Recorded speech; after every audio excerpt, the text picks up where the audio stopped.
Hey guys, welcome back to my channel. I wanted to start, first of all, welcome to TVO Designs. I am Thrifty Virgo Lefty, aka Mika, and here comes the airplane flying. Right. Anyway, so I wanted to backtrack a little bit about Thrifty Virgo Lefty because many years ago, I want to say about 2014, I started couponing. And I don't even know why I incorporated that name in my... Anyway, that's what happened. We just gonna ride with it. So, I wanted to touch on couponing. And I guess I can go ahead and put this into make this like a story time. So, one of the main reasons couponing got real sticky. So, during that time, first of all, it was not many sisters couponing, but as time went on, I started seeing a little bit more of us, and it was sad because it was hard for a lot of us to really come together. And I was like, I guess I was hopeful that it could be like a kumbaya sisterhood type thing. I got what I need for my house, you got what you need for your house. So, needless to say, I ended up meeting people that were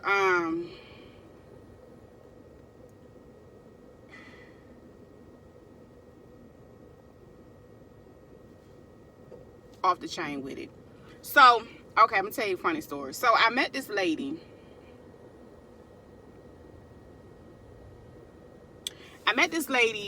And I think I met her when I was out couponing and stuff. Cause oh my gosh, I used to love couponing. But the thing about couponing, and people don't understand, it's a whole part-time job. Because you have to clip, you have to organize, you have to find the deals, you got to go to stores. Sometimes when you go to your local stores, most of the local couponers went and got everything on the first day. So you got to go all the way across town to find another store that might have what you need and all that blah, blah, blah. So this one particular lady, she lived not too far from me. And everybody always got a little story, a little game with them. So I'm just letting her talk. Anyway, she had like 5 kids. She had a whole husband. But I guess he was unemployed. I don't know. That's her life. So she couponed. At the time, I was getting a lot of coupons. I had a real good source. They was hooking me up every week. And honestly, I didn't mind sharing them because I felt like, why would I let them sit here and go to waste? I'm not into selling coupons because that wasn't my thing. So I was like, okay, but let me go ahead and, help a couple people out. So I met her, and it got to the point where she got greedy, and it was like the audacity. It was just the audacity for me because she felt entitled to my bundles or whatever I had going on. So this one particular day, it really irritated me because she came to my door. When I stopped dealing with her, when I noticed, it was just a whole different spirit of greed. And it was just, I felt, it just didn't seem right because she was just doing too much. So as time went on, I realized, and I'm not knocking anybody for whatever they had to do for their side hustle, because there was a lot of people that bought extra products and they sold them. They did what they needed to do. And honestly, in this situation, I felt like she did what she needed to do to make ends meet and survive. So I wasn't, knocking her for that because she had a, dude that really couldn't help her. So it was what it was. But when she started trying to comfort me, not comfort me, but she tried to guilt trip me about something that belonged to me that I really did not have to give her, and I chose to share because I was being nice.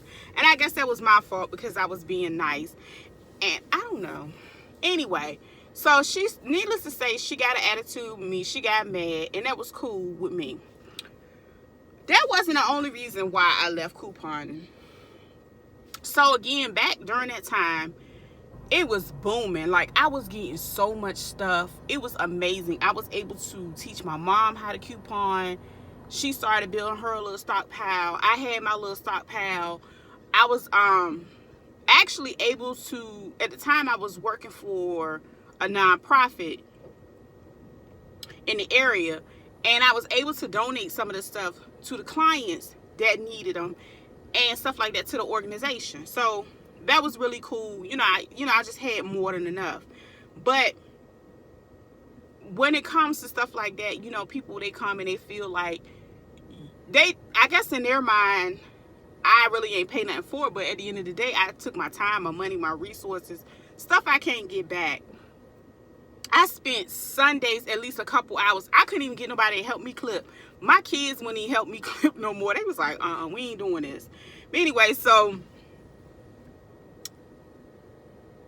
the begging, it was the begging for me. I started out doing some nice deeds, but after a while I had to pull back because I noticed the nice deeds were too much. People didn't want to pay me. I was basically being nice. I was charging them what I paid for the stuff, which was a fraction of the cost. They still didn't want to pay me, so I stopped dealing with that, and I just kind of kept my stuff to myself. Family members, co-workers, all that, it was just what it was. So this was the thing that really, really messed everything up for me. After a while, I noticed, because like the coupon game had changed drastically. They started sending the circulars out. Now, I know they have regional coupons. The regional coupons, of course, based on regions. So the Southeast, the West Coast, everybody had their own different coupons that came out monthly. So they would not always be the same. And it was people like on Instagram, different social media platforms, they would get them and they would sell them because they made money that way. That's what they did. So I kept trying to figure out what was going on in this area. But it got to the bad because, like, not only the paper coupons from out the paper, I would go to coupons.com. People were selling the coupon. They were copying them. But the thing is, when you copy them, they don't scan. So I guess some people started making extra accounts. It was just so crazy when it came to coupons. I was just like, girl, y'all doing too much. Now, this was the kicker. Now, in the Southeast, in the Virginia region, it was a Virginia couple that was sentenced for a $31 million coupon fraud scheme. I said, that's why they stopped sending. It was crazy because around the time we stopped getting the washing powder. Now, Gain and Tide were a big commodity around that time. They was a big thing. It was a big deal about the coupon, like, in the couponing community, detergent and stuff like that was a big deal. So this couple decided, and it was so bad because they had a massive scheme, and the retailers, the manufacturers lost $31 million. So that's why when we started getting coupons, you could only get one item per coupon. At first, it was like you can do 4 per coupon, and then, you know what I'm saying, you didn't have to switch up your transactions.